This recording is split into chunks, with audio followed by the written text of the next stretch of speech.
حاجه اللي مش يحكي عليها ما ينجم يعرفها في الكليه وحتى خارج الكليه وحتى في تونس كان هو حقوق الانسان والطب والصحه. ما فماش انسان يعرف هذوما الزوز كيما الاستاذ منصف المرزوقي رئيس الجمهوريه، ولذا شرف كبير برشا. اذا مره اخرى شكرا للعميد وشكرا للكليه التي تشرفني بهذه الضيافه بصفتي قبل كل شيء طبيب وانسان يفكر في هذه المهنه، وان شاء الله يعني تجي ظروف اخرى ربما في اماكن اخرى نحكيو في هذه الاماكن المشاكل اللي تهم البلاد لكن في اطار اخر. اذا تسمحوا لي باش المحاضره هذه نظرا لانه سمعت اللي ثم ناس يعني ما يتقنوش اللغه العربيه، اذا تسمحوا لي باش نقوم بهذه المحاضره باللغه الفرنسويه، علما وانكم تعرفوا رايي انه المستقبل هو عوده اللغه العربيه الى ما تحتاجه من مكانه ومن مكانه طبيعيه. اذا خليني الان ندخل في صلب الموضوع اللي هو صلب المحاضره هذه اللي سميتها les problèmes de santé à l'aune des droits de l'homme. Une vingtaine d'années, j'ai aussi pratiqué un autre métier, entre guillemets, qui est la défense des droits de l'homme. Puisque parallèlement, pendant ces années 80-90, j'ai été à la fois enseignant dans cette faculté, responsable de programme, responsable d'action médicale sur le terrain, et en même temps, j'étais le président de la Ligue tunisienne des droits de l'homme, et puis ensuite j'étais aussi... Quand la Ligue a été dissoute, et puis ensuite quand elle a été cassée, j'ai créé d'autres mouvements de droits de l'homme, notamment sur le plan arabe, l'Organisation arabe des droits de l'homme avec mon ami Haïfa Manna, etc. Or, pendant ces années-là, si vous voulez, j'avais l'impression d'avoir une double casquette.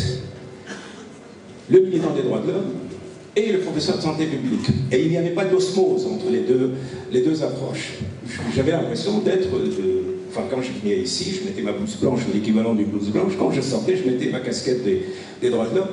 Et les deux activités étaient complètement séparées. Puis progressivement, il s'est avéré que les choses se sont un peu... si vous voulez, j'ai commencé un peu à rapprocher les deux domaines. Et j'ai commencé à comprendre que les droits de l'homme pouvaient être un instrument extrêmement puissant pour à la fois analyser les problèmes de santé et aussi pour proposer un cadre conceptuel, pour proposer une vision des problèmes de santé qui n'étaient pas ceux de la santé publique classique que j'avais appris chez les Québécois. Et cette espèce d'osmose entre les deux approches, cette espèce de fusion entre les deux approches s'est faite de façon très progressive et très, je dirais presque très insidieuse. Et je me suis retrouvé à un moment donné en train de théoriser une autre façon de voir la santé publique à partir de la vision des droits de l'homme. Ce que je ne savais pas à l'époque, c'est que la démarche était faite aussi par un autre homme qui s'appelle Jonathan Mann et qui a écrit un livre extraordinaire qui s'appelle Medicine and Public Health, Ethics and Human Rights, qui lui aussi, donc à la même époque, réfléchissait pratiquement de la même façon. Je n'ai découvert d'ailleurs cet auteur que parce que j'avais lu une fois dans le concours médical un article qui a été écrit par une de mes amies qui s'appelle Virginie Allais-Desfontaines, qui est professeure de santé publique à l'université de Paris 6, et qui avait écrit un très bon article en disant la santé publique de Jonathan Mann à Mossouf Marzouk. Je me suis dit, mais qu'est-ce que c'est que cette histoire? Et c'est là que j'ai découvert que, pour une raison ou pour une autre, j'avais zappé la présence de cet homme, malheureusement décédé très tôt. Il est décédé dans un accident d'avion, et qui donc réfléchissait exactement de la même façon. En fait, c'est un phénomène qui est classique. C'est-à-dire qu'à un moment donné, les idées sont là, et puis des esprits, de façon indépendante, travaillent sur cette question. Et j'avais retrouvé donc dans ce livre pratiquement toutes les idées que j'étais en train de développer, parallèlement et de façon indépendante. Ça se comprend. Lui, c'est un Américain, il vit aux États-Unis, les années 80, c'est les années SIDA. Moi, je suis tunisien, je vis en Tunisie. Le problème majeur qui, dans les années 90, c'était le problème de la torture. Et ce n'était pas simplement pour moi un problème des droits de l'homme. On avait constitué une espèce d'action clandestine, je dis bien clandestine, de soins portés aux victimes de la torture. Donc déjà, dans les années 80, je n'avais pas simplement l'activité qui consistait à me battre contre Ben Ali sur le problème de la torture, mais aussi on avait mis en place, moi et un certain nombre de médecins, comme ça, des consultations totalement clandestines pour les victimes de la torture. Donc je connaissais bien le problème, les séquelles physiques de la torture. Et c'est là que s'est fait le lien. C'est là que les deux approches qui étaient complètement isolées, donc ont commencé à fusionner. Et c'est là que j'ai commencé à dessiner ce que j'appelle, moi, le paradigme, le troisième paradigme, les droits de l'homme.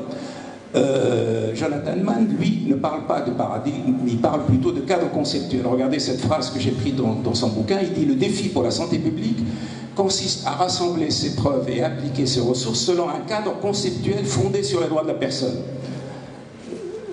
Donc, le cadre conceptuel, ça veut dire quoi? Ça veut dire prendre les droits de l'homme comme cadre conceptuel et analyser les problèmes de santé publique à la lumière de ce cadre conceptuel. Alors, vous me dites, troisième paradigme, pourquoi? Qu'est-ce que c'est que cette histoire? Et c'est quoi les deux autres paradigmes? D'abord, un mot sur la notion de paradigme. Qu'est-ce que c'est qu'un paradigme? C'est pas une théorie, c'est pas un concept. C'est une façon de voir les choses. C'est une façon d'organiser les choses. C'est une façon de regarder les problèmes de santé. Et cette façon de voir les choses, d'ailleurs, elle est, si vous voulez, il y a une espèce de boucle de rétroaction. Vous avez un type de type de maladie. Vous les voyez, ces malades, et ces malades vous influencent et vous donnent une certaine vision des maladies du malade. Et à partir de là, vous commencez un peu à généraliser, et c'est là que siège le piège. Alors, je vous rappelle que nous fonctionnons tous, la quasi-totalité du temps, sur un paradigme que j'appelle le paradigme biomédical, ou le modèle biomédical. C'est quoi ce paradigme biomédical? Eh bien, c'est une espèce de... L'organisme est une machinerie complexe. La maladie, c'est un défect. Alors, soit c'est un défect à la base, soit un problème mécanique, hein, la colique néphrétique, l'hémiplégie, il y a quelque chose qui bloque un tuyau, etc., etc. Donc ça, c'est Et puis ensuite, l'intervention du médecin, qui est un médecin technicien, qui va aller lever ce caillot, qui va aller enlever ce calcul, qui va aller couper ce morceau d'intestin, etc., et qui répare la mécanique. C'est ça le modèle biomédical. Et ce modèle biomédical, si vous voulez, le plus bel exemple de ce modèle biomédical, où le modèle biomédical marche, c'est la maladie de Huntington.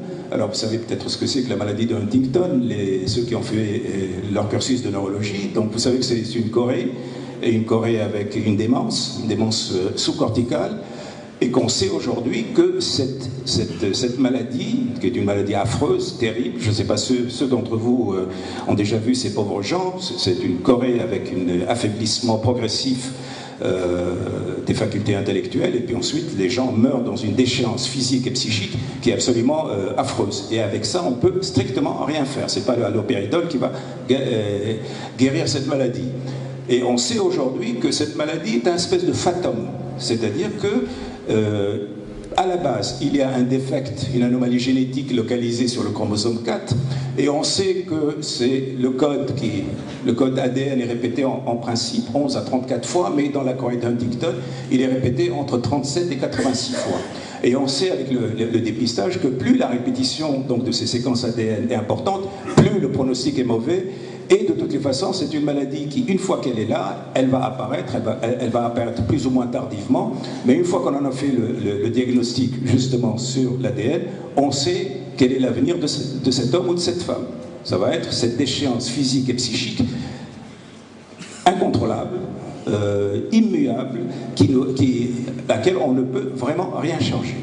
Là, vous êtes dans, si vous voulez, dans le sein du sein de ce qu'on pourrait appeler le modèle biomédical. C'est vraiment une machinerie qui, à la base, est complètement défectueuse, et à ce moment-là, vous ne pouvez que réfléchir en termes de machinerie, de défects, et donc l'approche biomédicale est ici tout à fait acceptable. Sauf que ça ne marche pas à tous les niveaux. Ça peut marcher pour la colique néphrétique, ça peut marcher pour une infection bactérienne, et encore. Mais il arrive à un moment donné où vous ne pouvez plus raisonner comme ça. Les maladies ne sont pas des incidents dans une machine complexe, et le médecin est un technicien qui va intervenir, couper ici, ouvrir là, etc. Ça ne peut pas marcher comme ça. Alors vous avez le paradigme, et là vous rentrez dans le deuxième paradigme, qui est le paradigme médico-social, où la maladie n'est plus si vous voulez, un fatum dû à une anomalie structurelle de la machine, c'est quelque chose de beaucoup plus complexe. Et là, on rentre dans toute la problématique donc, des fléaux sociaux que vous avez probablement étudiés, et vous savez très bien que la tuberculose, l'alcoolisme, le tabagisme, la diarrhée de nourrissons, etc., ne peuvent pas être analysés en termes de machinerie défectueuse de l'intérieur et pour laquelle on ne peut rien. Ces maladies sont intimement liées, comme vous le savez, comme vous l'ont montré tous vos professeurs de santé publique, à l'existence de déterminants socio-économiques. Et que plus ces déterminants socio-économiques sont absents, plus vous avez donc ce genre de maladie, et que traiter le malade sans traiter l'ensemble de son environnement médico-social, tout cela ne suffit pas. Et progressivement, le paradigme médico-social s'est imposé à côté du paradigme médical, et dans la majorité du temps, vous fonctionnez, nous fonctionnons tous dans ces deux paradigmes. C'est-à-dire que nous savons qu'à la fois le corps est une machinerie complexe qui peut être, à un moment donné, qui peut se bloquer, et en même temps, nous savons que ce n'est pas suffisant, il faut relier cette machinerie à un environnement médical, social, etc. Pendant très longtemps, si vous voulez, ce paradigme médico-social était largement suffisant pour expliquer un certain nombre de problèmes. Sauf, et là je reviens à mon problème de la torture, sauf que quand vous appliquez ce paradigme médico-social, il y a un certain nombre de problèmes qui disparaissent. La torture n'était pas vue par ce problème. La torture n'existait pas comme problème. C'est ce que j'appelle la cécité paradigmatique. C'est-à-dire que vous avez un outil conceptuel, mais que cet outil conceptuel vous fait voir un certain nombre de problèmes, mais il y en a d'autres qui sont totalement et complètement absents. Ils sont dans une tâche aveugle. Vous ne les voyez pas.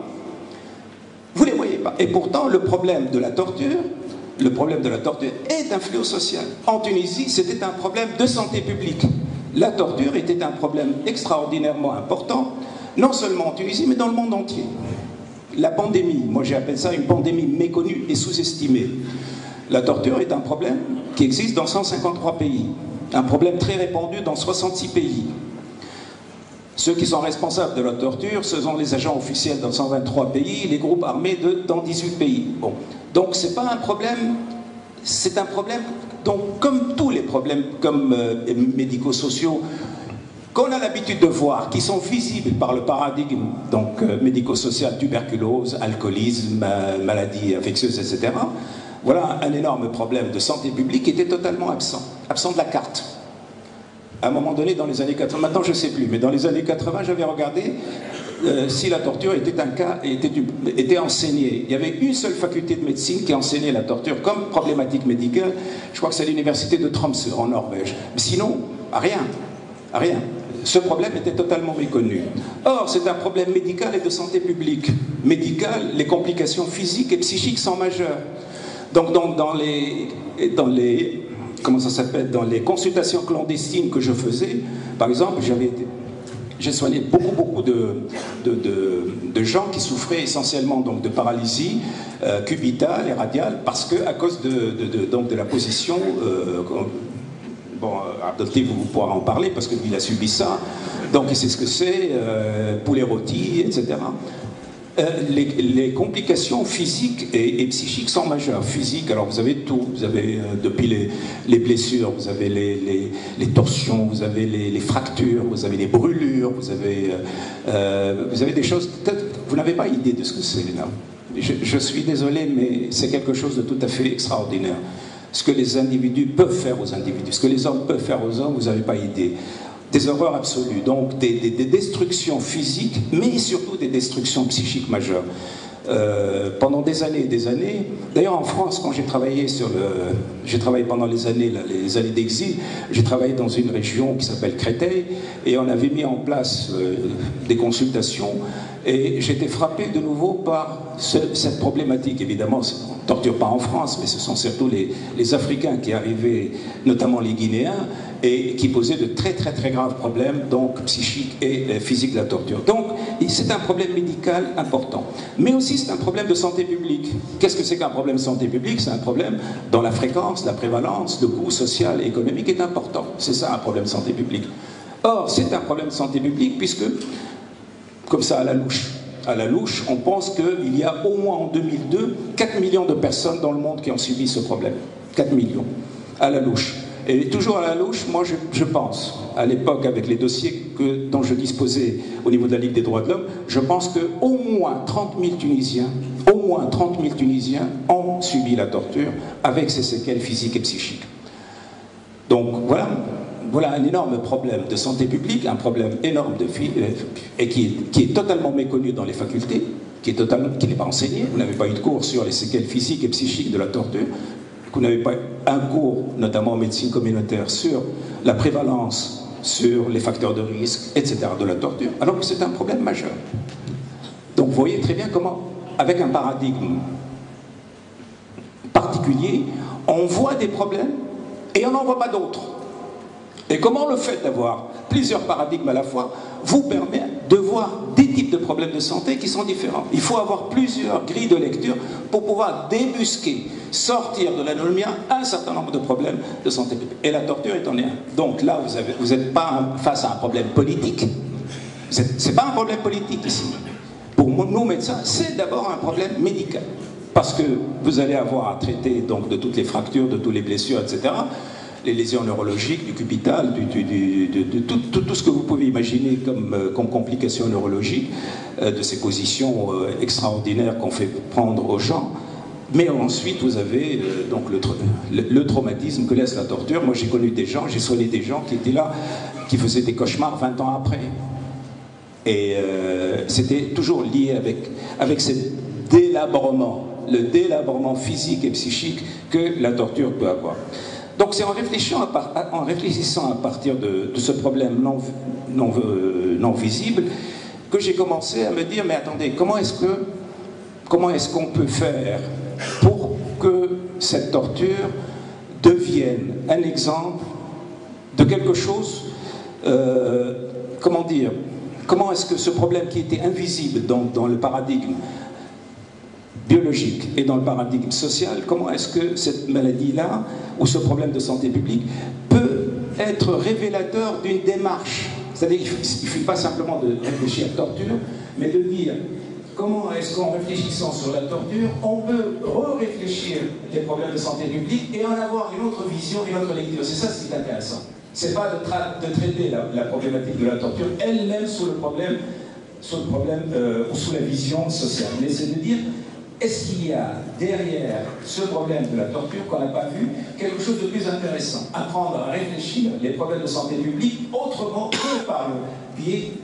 si vous voulez, du paradigme social classique. Alors, là je vais vous demander de suivre un peu avec moi, parce que c'est un raisonnement. C'est un raisonnement. Si on part du principe que la torture est une violation des droits de l'homme, cette torture est une violation de l'article 5 de la Déclaration universelle des droits de l'homme. Nul ne sera soumis à la torture ni à des peines de traitement cruel, inhumain ou dégradant. D'accord? Alors, il faut que je vous rappelle, j'espère que vous le savez, mais au cas où vous ne le savez pas, sachez que la Déclaration universelle des droits de l'homme, donc c'est l'un des textes qui pour moi sont des textes fondateurs de l'humanité, 10 décembre 1948, Assemblée générale des Nations Unies, un grand déballage qui a duré pendant 2 ans ou 3 ans pour pouvoir écrire ce texte, grosse bataille autour de ce texte pour définir quels sont ces droits de l'homme, et en gros, sachez qu'il y a un package de 3 types de droits, les droits individuels, les droits politiques et les droits socio-économiques. Alors les droits individuels, très rapidement, l'article 3, droit à la vie, 4 à la liberté, 5 à l'intégrité physique, 6 à la personnalité juridique, 7 à l'égalité devant la loi, 8 à la justice, protection contre l'arbitraire 9, procès équitable 10, vie privée 12, libre circulation 13. Alors la libre circulation 13, quand on m'avait enlevé mon passeport pendant 5 ans, j'avais demandé à une organisation qui s'appelle Article 13 de se battre pour que je retrouve mon passeport. L'article 13, donc, c'est le droit à la circulation.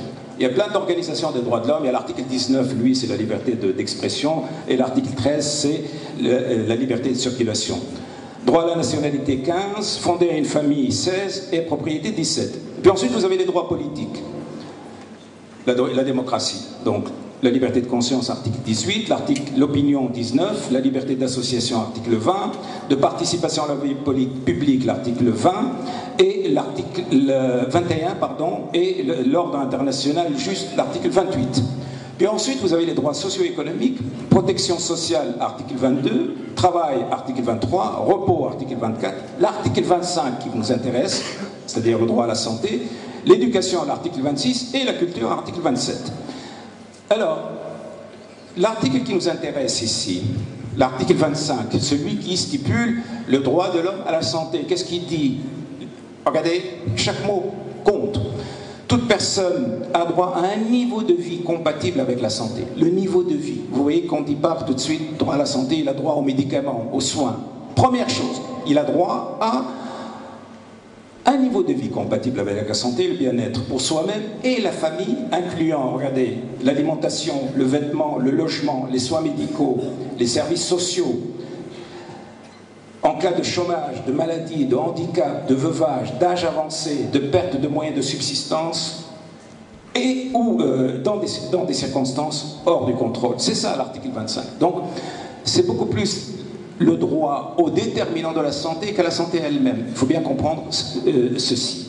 Alors, si on regarde comme ça, le droit à la, si on dit que l'article 25 c'est le droit à la santé, et si on regarde quels sont les grands problèmes de santé dans le monde, regardez-les, c'est le rapport 2003 de l'OMS, ça n'a pas beaucoup changé, en gros.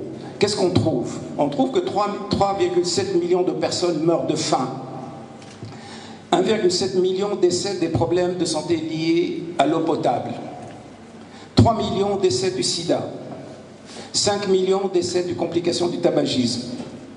1,8 million décèdent des complications de l'alcoolisme.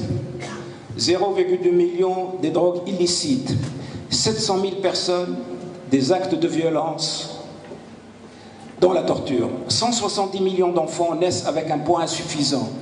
2,2 milliards ont un déficit en iode. 2 milliards ont un déficit en fer. 2 milliards ont un déficit de soufre et un déficit en zinc. Vous voyez très bien que les problèmes de santé majeurs qui sont dans le monde ne sont pas des maladies dues au fatum génétique, au fait que la machine se dérègle. Ils sont dus essentiellement et fondamentalement au fait que les gens n'ont pas accès à cette fameuse, à ce que décrit l'article 25, le niveau de vie compatible à la santé, le bien-être, etc. Ils n'ont pas ça. Donc l'article 25, c'est quoi? C'est un vœu pieux. Donc ça, c'est la première façon d'analyser les problèmes, c'est que quand on regarde les problèmes de santé, on se rend compte que de la même façon que la torture a été une violation de l'article 5, est-ce qu'on peut dire que les maladies sont des violations de l'article 25? Suivez le raisonnement, parce que vous voyez qu'on va arriver à des choses très très pratiques. On n'est pas que dans la théorie, on est dans un raisonnement pour pouvoir arriver à des conclusions et à tirer une façon de voir les problèmes de santé. Donc vous avez... Regardez comment est-ce qu'on peut classer les problèmes de santé si on part du paradigme des droits de l'homme. Quand vous regardez la façon dont les problèmes de santé sont classés dans les divers dictionnaires, vous avez les problèmes liés par appareil, l'appareil locomoteur, l'appareil ceci, l'appareil cela, etc. Quand vous regardez la classification des problèmes en médecine sociale, c'est les fléaux sociaux, la tuberculose, le tabagisme, l'alcoolisme, etc., etc. Mais on peut reclasser les mêmes problèmes en termes de paradigme des droits de l'homme, et qu'est-ce qu'on a? On voit qu'on a des problèmes de santé qui sont liés au non-accès aux déterminants socio-économiques et politiques de la santé. Ils sont très nombreux. On a des problèmes qui sont liés au non-accès aux soins. Je vous rappelez que Jonathan Mann avait travaillé sur le sida, il avait travaillé surtout sur le rapport sida et absence de droit aux soins. Puis ensuite, vous avez les problèmes de santé qui sont liés au trafic légal ou illégal des substances nocives.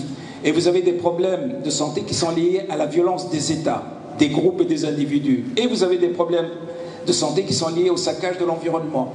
Quand vous classez les pathologies que nous rencontrons, vous avez là pratiquement 90% de la pathologie et pratiquement 99% de la pathologie qui entraîne le maximum de mortalité et de morbidité sur cette planète. Donc vous voyez qu'on change de paradigme. On n'est plus du tout dans la maladie de Huntington, problème donc de mécanique interne, hein, il y a une répétition de l'ADN, on n'est plus du tout dans ça. On n'est plus non plus dans le raisonnement, dans le problème social, en disant oui, les déterminants, mais quelques déterminants, on va choisir quelques déterminants, les plus grossiers d'ailleurs, l'eau, l'alimentation, etc. Et on ne regarde pas le reste, on ne regarde pas les violences politiques, on ne regarde pas le saccage de l'environnement, on ne regarde pas ça. Donc on reste sur une approche très superficielle. Par contre, quand on essaie de les classer en termes de violation des droits de l'homme, là nous allons avoir une classification tout à fait différente. Mais là, pour pouvoir, vous me dites où est-ce que tout cela va mener? Ça va mener quelque part, ça va mener à quelque chose, à un message que je voudrais vous transmettre ici. Mais avant d'arriver à cette conclusion, il faudrait qu'on se rappelle qu'est-ce que c'est qu'un droit de l'homme. Qu'est-ce que c'est qu'un droit de l'homme? Là, on n'a pas le temps. D'habitude, quand je fais ces conférences à un petit groupe, on discute. Chacun amène sa prose. On n'a pas le temps. Donc, qu'est-ce qu'on peut dire? Qu'est-ce que c'est qu'un droit de l'homme? Pourquoi est-ce qu'il y a les droits de l'homme, le droit à la santé, le droit à la... etc. C'est un besoin fondamental. C'est un manque. Si on parle des droits, c'est parce qu'ils n'existent pas. Si nous avions tous ces droits de façon naturelle, etc., on n'en parlerait même pas, on n'en serait même pas conscient. Il ferait partie de notre existence et on en parle. En fait, on ne parle que d'un droit, c'est à partir du moment où c'est un manque. C'est un privilège.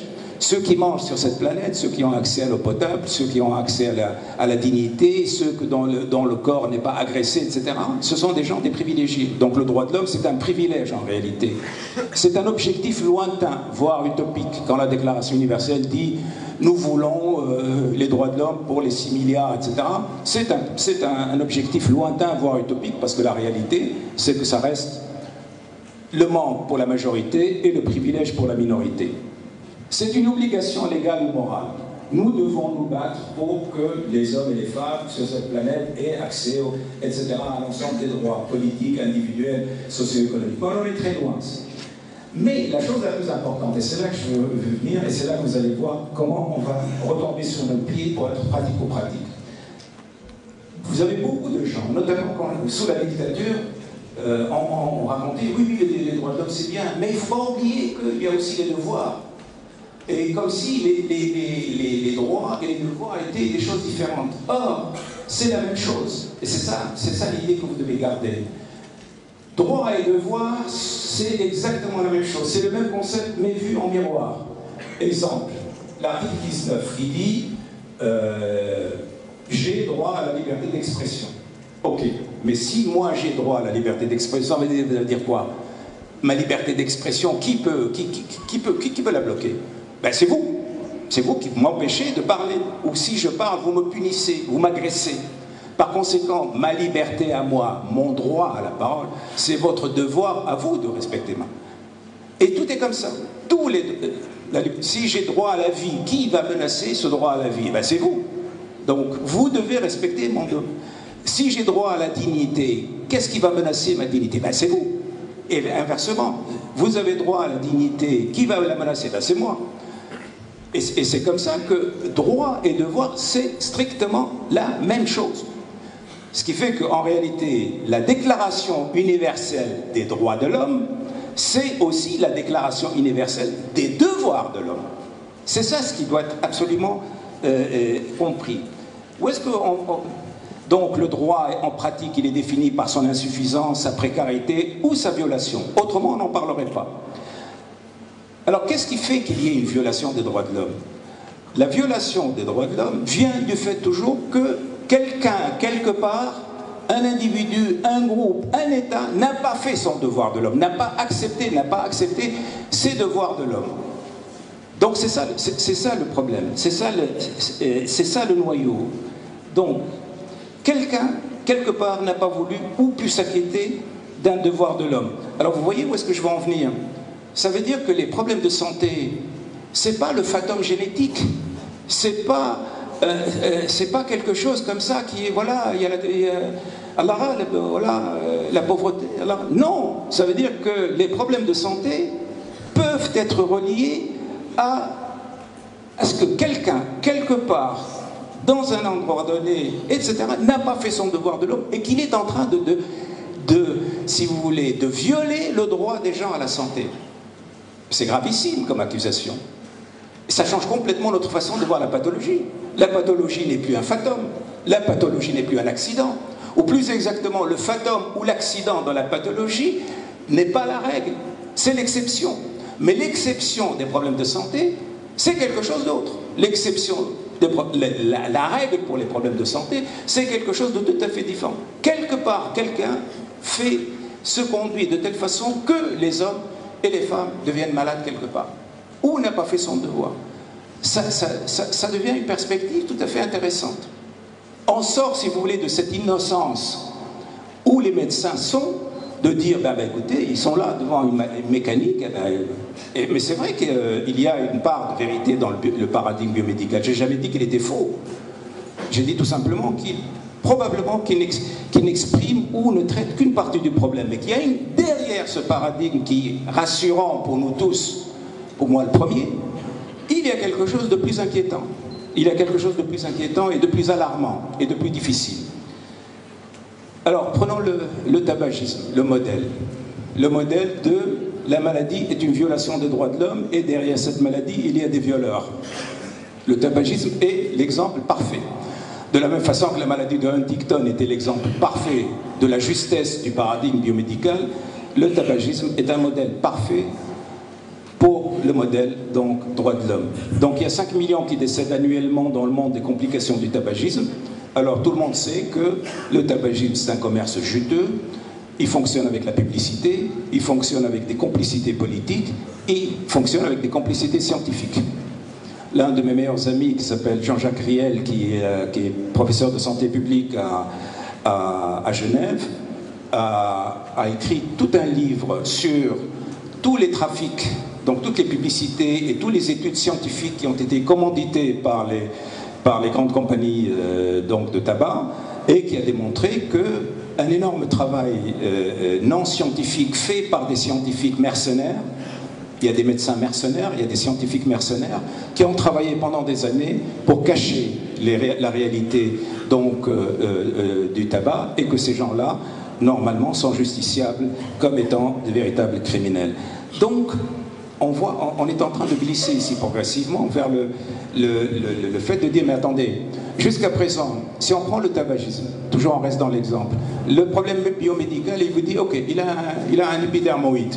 Bon, on le livre au chirurgien et il va opérer son épidermoïde. Il y a une mécanique, elle a été... Puis ensuite, il dit non, il faut maintenant voir le problème en termes de santé publique. Alors qu'est-ce qu'il va faire la santé publique? Eh bien, il va faire des études épidémiologiques, la prévalence, l'incidence, etc. Puis ensuite, il va faire des propositions du genre, on va faire l'éducation pour la santé. C'est-à-dire qu'on va demander aux gens qui sont les victimes de se débrouiller pour faire, eux, l'effort nécessaire pour se débarrasser du tabagisme. D'accord ? Et on va demander, éventuellement, on va faire quelques petites interventions, on va augmenter le prix du tabac, on va faire des lois pour interdire de vendre le tabac aux mineurs, et puis ça s'arrête là. Ben ça suffit pas. Et c'est là qu'intervient le paradigme des droits de l'homme pour dire non, il faut aller plus loin. Il faut aller plus loin parce que le paradigme des droits de l'homme montre que ce type qui a son épidermoïde et ces gamins qui sont en train de fumer au service militaire, ils sont les victimes de quelqu'un qui n'a pas fait son devoir d'homme, de quelqu'un qui sont des institutions, des compagnies, des médecins, des individus, des politiques, qui se sont tous inscrits dans un processus de violation de l'article 25. Alors est-ce que ça veut dire que, de la même façon qu'Amnesty International s'est spécialisé dans l'article 5, est-ce qu'on peut voir, par exemple, Health International, pour la défense de l'article 25? S'il y a une Health International, c'est plus du tout un médecin, évidemment, c'est plus du tout des professeurs de santé publique qui font des études d'épidémiologie et d'éducation pour la santé, ça devient quelque chose d'autre. Ça devient des acteurs sociaux qui vont aller se battre contre les compagnies pharmaceutiques, les compagnies de tabac, les compagnies de pollution, etc. Et là, on change complètement de niveau.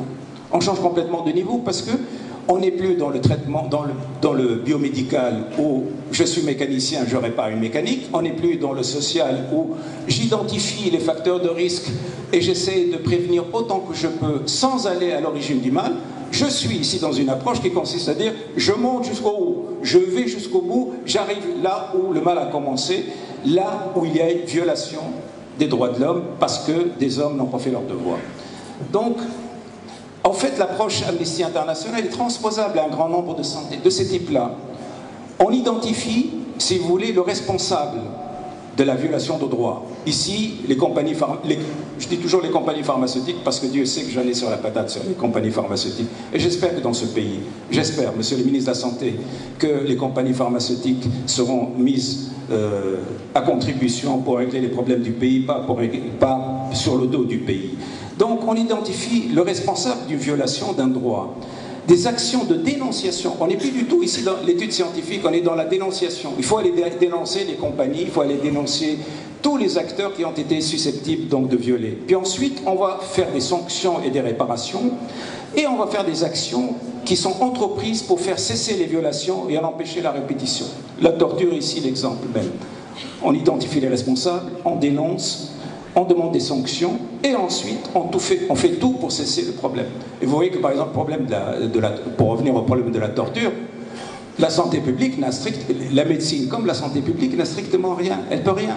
La médecine, elle peut guérir ou elle peut traiter les uns après les autres, mais l'incendie continue, l'épidémie continue. On traite la première victime, la deuxième, la troisième, la millième, etc. Mais les millions continuent encore à être torturés. Donc pour faire cesser le problème, c'est quoi? C'est pas la santé publique. Qu'est-ce qu'elle va faire comme prévention? Comment est-ce qu'on peut prévenir la torture? On ne peut pas prévenir la torture. Donc il faut aller monter directement à l'origine, c'est-à-dire dénoncer les gens qui sont capables de ce fléau médical. Encore une fois, c'est un fléau médical. Nous sommes ici toujours dans une faculté de médecine et nous pensons de problèmes médicaux.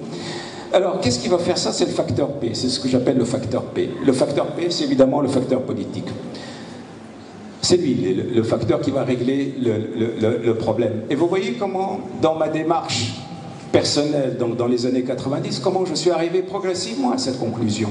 Comment, face à ce problème de la torture, je me suis dit, ce problème de la torture ne cessera pas en traitant la première victime, la deuxième, la troisième. Il n'y a pas de solution de type santé publique à ce problème de la torture, alors que c'est un problème de santé publique. Par conséquent, il faut rentrer dans cette démarche d'Amnesty International, à savoir dénoncer, se battre, amener la modification, et c'est comme ça qu'on va faire disparaître la torture.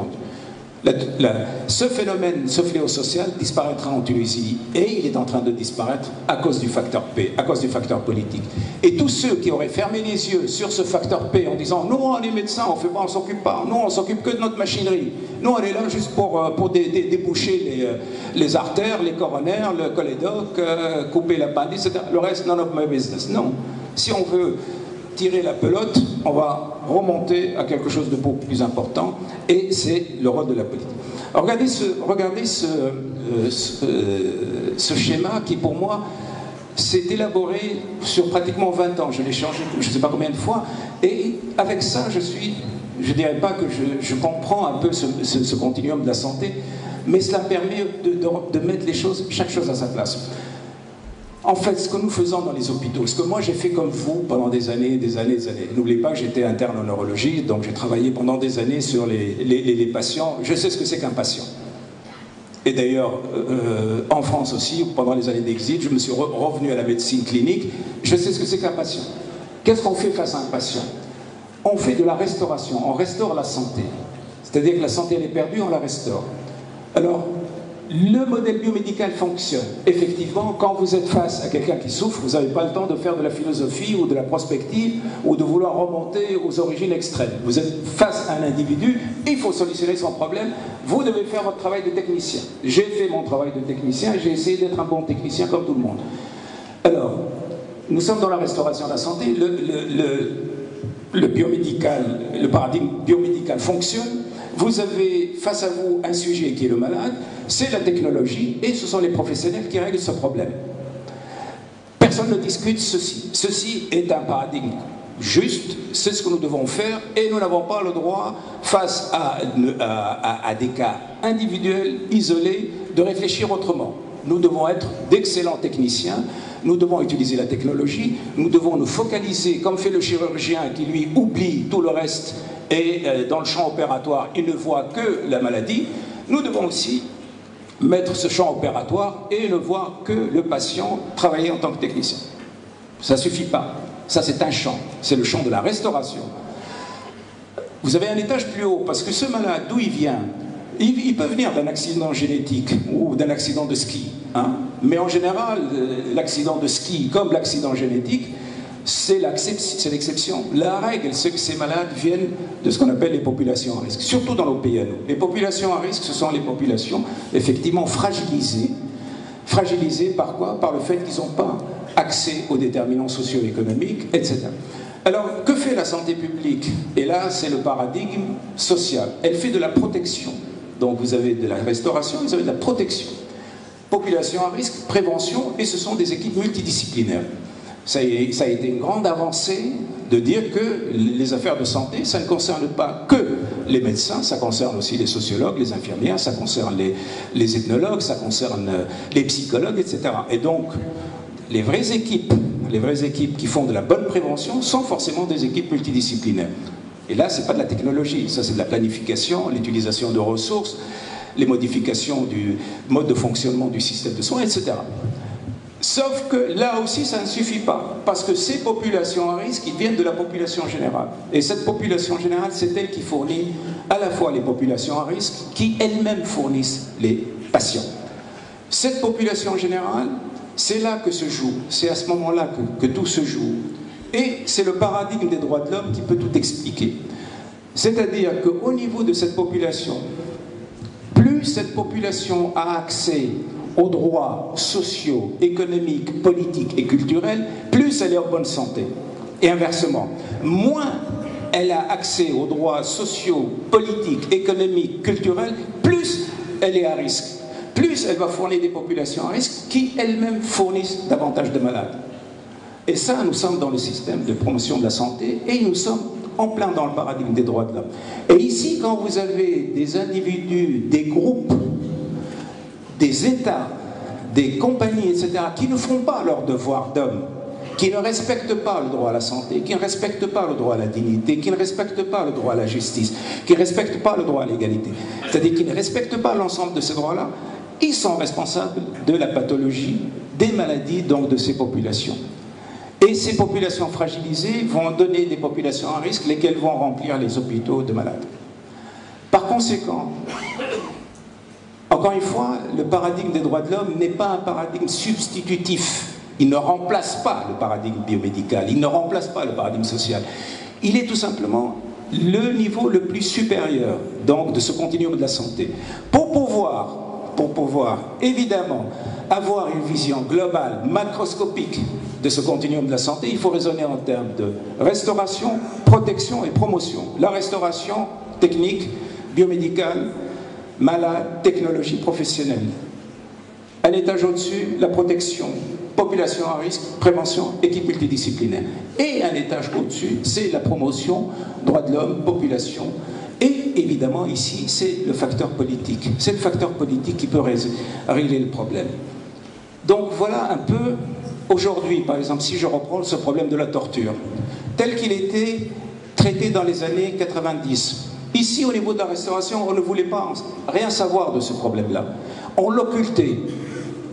Et quand les personnes qui étaient susceptibles, donc, qui étaient victimes de cette torture, la plupart du temps, on ne le disait pas. Ils se présentaient comme un problème particulièrement. Bon, il y a une fracture, mais à la limite, on n'essaye pas de savoir ce qu'il y a. Or, vous ne pouvez pas soigner un cas de torture sans aller au traumatisme psychique, sans prendre en considération la souffrance psychique. Donc, pendant des années, ici en Tunisie, les professionnels étaient totalement out à côté d'un problème. Ils ne le voyaient pas. Ils ne se rendaient même pas compte qu'il existait. Ici, la prévention de la torture n'a pas de sens. Il n'y a pas de prévention de la torture. Il faut remonter en haut. Il faut que le facteur politique vire le ministre de l'Intérieur de l'époque. Il faut que le ministère de l'Intérieur soit occupé par des hommes et des femmes qui connaissent ces problématiques, qui ne veulent plus de ce fléau dans notre pays. Et à ce moment-là, on voit ce problème réglé. Vous avez ici l'exemple type d'un problème social, médical, d'une grande amplitude, d'une grande envergure, qui disparaît, non pas par l'action médicale, mais par l'action politique. Donc le politique est aussi, fait partie, si vous voulez, du facteur important de protection de la santé. je peux remettre ça sur beaucoup de problèmes. Dans tous les cas de fléaux sociaux, vous avez toujours derrière le fléau social elle-même, vous avez des responsabilités d'individus, de groupes et d'États, vous avez des responsabilités politiques. Et c'est cette ouverture vers le haut que je vous demande à vous les étudiants de ne jamais oublier que vous devez fonctionner ici, là, vous devez fonctionner en bon technicien. Mais que vous ne devez jamais oublier que ces malades, je dirais, à l'exception de ce qu'on appelle l'accident de ski et l'accident génétique, au niveau de la prévention des populations à risque, là, vous fonctionnez essentiellement en tant que médecin. Mais en haut, vous fonctionnez en tant que citoyen. L'idée que la citoyenneté peut être isolée de l'activité médicale, à mon avis, si j'ai un conseil à vous donner les jeunes, vous devez rester tout le temps des médecins citoyens. C'est ça la différence. C'est ça, je vous dirais, le grand apport du paradigme des droits de l'homme, c'est que si vous voulez être réellement des médecins compétents et des médecins qui ont une vision macroscopique et une vision réelle des problèmes de santé, il faut fonctionner aux 3 étages. Il faut fonctionner aux 3 étages. Vous n'avez pas le choix. Vous ne devez jamais vous arrêter à un étage. Parce que si vous arrêtez en tant que médecin, évidemment, à l'étage politique, pour ne faire que de la promotion des droits de l'homme et de la politique, on a besoin de vous ici au niveau technique. Et on a besoin de vous ici au niveau de la prévention. Et là, on a besoin de vous en tant que citoyens. C'est simplement quand vous serez des citoyens conscients de votre rôle de refuser qu'il y ait des violations des droits de l'homme, que vous refusez ou que vous ne voulez pas participer à toutes les mécaniques donc, de ces violations, que vous pouvez affirmer que vous êtes totalement en symbiose avec ces 3 paradigmes qui vous ont ouvert si vous voulez, des visions différentes du même problème de santé. Alors, vous pouvez me demander, est-ce qu'il existe un 4e paradigme, un 5e paradigme? Eh bien, je ne sais pas, vous n'avez qu'à le trouver. Merci beaucoup.